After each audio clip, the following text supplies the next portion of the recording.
আপনার বাহরিনে আছে। তাহলে কি এই যুদ্ধটাতে সমস্ত শিয়ারা এক হবে ইরানকে জেতাতে যুদ্ধে আমেরিকার বিরুদ্ধে?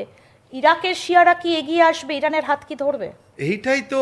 আগে দেখুন 1980 টু 1988 এই ইরান যখন যুদ্ধে গেছে আপনার ইরাকের সঙ্গে, ওখানে সাদ্দাম হোসেন ছিলেন। সাদ্দাম হোসেন একটা সুন্নি লোক ছিলেন। ওনার ভয় কিসের ছিল? ওনার ভয় ছিল যে ইরান যেটা আছে উস্কানি দিয়ে, যে 60 to 65% যে শিয়া আছে ওদের উস্কানি দিয়ে আমাকে সরিয়ে তো দেবে না, তো বাথ পার্টিকে সরিয়ে দেবে না তো। তাই জন্যে উনি ইরানের আগেনস্টে যুদ্ধ করলেন। উনি একটা মাইনরিটিতে ছিলেন। আর ইরাকে যতগুলো শিয়াগুলো আছে ওরা ইরানের সঙ্গে আছে।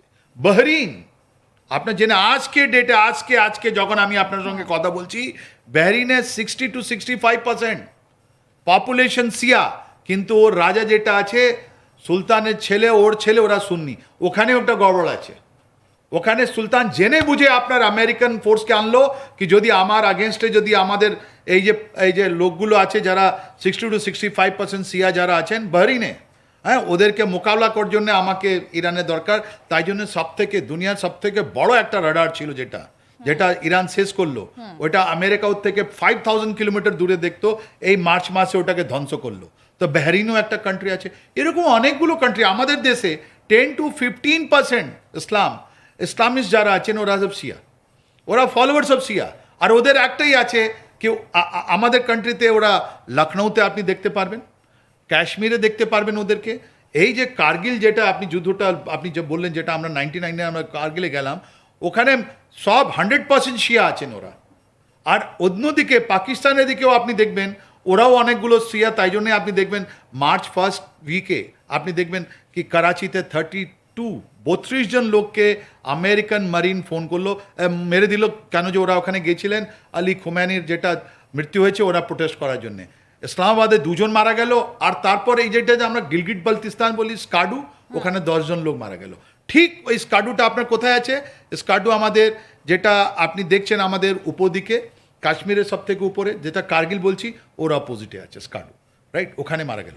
তো আমাদের বাংলাদেশে less than 1%, ওরা সব সুন্নি এখন, বাট ওরা তো কনভার্ট আছে। আমাদের বাংলাদেশের লোকের একটা আলাদা লিবারাল, ওরা সব আমরা বলবি সুফি লোক আছেন বেশি আমাদের বাংলাদেশে। কিন্তু ওদের কাছে শিয়া পপুলেশন কম আছে। তো আমাদের 10 to 15% আছে। তো এই যে শিয়া পপুলেশন যেটা আছে, এরা যদি একত্রিত হয় তাহলে হয়তো ইরানের এই লড়াইটা লড়তে অনেকটা সুবিধে হবে। কিন্তু এই মুহূর্তে দাঁড়িয়ে ধর্মযুদ্ধের আঙ্গিকে আমরা যে আলোচনা করছিলাম ইরানের, এবারে আমরা একটা অন্য অ্যাঙ্গেলে, মানে ইরানের কি ইতিহাস, কেন ইরান এখনো যুদ্ধ চালিয়ে যাচ্ছে, কোথা থেকে তারা এই শক্তি পাচ্ছে, পুরো বিষয়টা আপনাদের সামনে তুলে ধরলাম। অর্থাৎ ইতিহাস ঘাটলে এরকম আরও অনেক নিদর্শন, আরও অনেক মিল খুঁজে পাওয়া যাবে। কিন্তু এখন একটা বিষয় কিন্তু খুব স্পষ্ট, যে আমেরিকার স্ট্র্যাটেজিতে কি কোনো ভুল রয়েছে? আমরা যদি ইরানকে দেখি, মাটির ওপর থেকে আক্রমণ শানাচ্ছে আমেরিকা। আমরা জানি যে ইরানের মাটির নিচে বিভিন্ন সূত্র মারফত যে খবর আমরা পাচ্ছি এবং বিভিন্ন যে ছবিগুলো আমাদের সামনে আসছে, সেখান থেকে আমাদের প্রত্যেকের মনেই একটা প্রশ্ন দানা বাঁধছে যে ইরানের মাটির নিচে কি তাহলে বড় বড় বাংকার রয়েছে? কারণ সেখানে এক একটা করে যে যুদ্ধ বিমান সেগুলো রাখার হ্যাঙ্গার নাকি রয়েছে, প্রচুর পরিমাণে অস্ত্র নাকি মাটির নিচে সেই বাংকারে রাখা রয়েছে। কিছুদিন আগে বা গত বছর যদি আমরা একটু মনে করি স্যার, তাহলে সেই জায়গাটায় আমরা দেখতে পাবো যে বাংকার ব্লাস্টার মেরেছিল আমেরিকা B2 বম্বার দিয়ে। কিন্তু তারপর কোথাও গিয়ে কি থেমে গেল? মানে ইরানের মাটির নিচে যে অফুরান তেল রয়েছে, তেলের ভান্ডার রয়েছে, কেন আমেরিকা সেই পর্যন্ত পৌঁছতে পারছে না? কেন শুধুমাত্র আকাশ থেকে তারা ক্ষেপণাস্ত্র নিক্ষেপ করছে? কারণটা কি? আমরা এই বিষয়টা নিয়ে কথা বলবো। আর.কে শ্রীবাস্তব, ডিফেন্স বিশ্লেষক বিশেষজ্ঞ, আমাদের সঙ্গে রয়েছেন। স্যার, এই প্রশ্নটা তাহলে, যে আমেরিকা তারা ক্ষেপণাস্ত্র ছুটছে, তারা ড্রোন ছুটছে, কিন্তু সেটা তো ইরানের মাটি এখনো পর্যন্ত তেমনভাবে স্পর্শ করেনি। আমরা একটু ছবিটা দেখাই, যে গতকাল ইরানে বেশ কয়েকটা জায়গাতে কিন্তু হামলা চালানো হয়েছে এবং তাতে বেশ কিছুটা তেল পুড়ে গেছে। এই জায়গাগুলোতে তেল সংরক্ষণ করে রাখা হতো, এই যে জ্বালানি সংরক্ষণাগার, সেখানে ইসরায়েলি হামলা হয়েছে। কিন্তু এই যে তেলের একটা অফুরান ভান্ডার রয়েছে ইরানে, কেন সেটা টাচ করতে পারছে না স্যার? দেখুন, এটা জিও পলিটিক্যাল স্ট্র্যাটেজিতে আপনারা তো প্রথম আছেন। আমাদের তো পশ্চিমবঙ্গেও নয়, আপনার ইন্ডিয়াতে প্রথম, আপনাদের তো অনেকগুলো চাহিদা আছে, বাংলাদেশ, আমেরিকা, সব জায়গার লোক দেখছে আপনাদেরকে। তাহলে একটা আমি কথা বলি, এটা স্ট্রেঞ্জ, এটা খুবই আপনার জেনে আশ্চর্য হবে যে দ্বিতীয় বিশ্বযুদ্ধের পর দুটো স্টেট তৈরি হলো, ওর মধ্যে একটা পাকিস্তান ছিল, একটা ইসরায়েল ছিল। যখন ইউএনএ, ইউনাইটেড নেশনে, যখন একটা রেজলিউশন পাস করা হলো কি প্যালেস্টিনকে ভেঙে ওখানে একটা ইসরায়েল স্টেট ক্রিয়েট করা হবে, এই ইরান ওটা অপোজ করেছিল 1947-এ। ইরান বলল না, আমরা মানি না। কিন্তু 1950 আস্তে আস্তে আপনার এই ইরান তুরস্কর পর সেকেন্ড কান্ট্রি যেটা আপনার ইসরায়েলকে বললো না, আমি তোমাকে রেকগনাইজ করছি।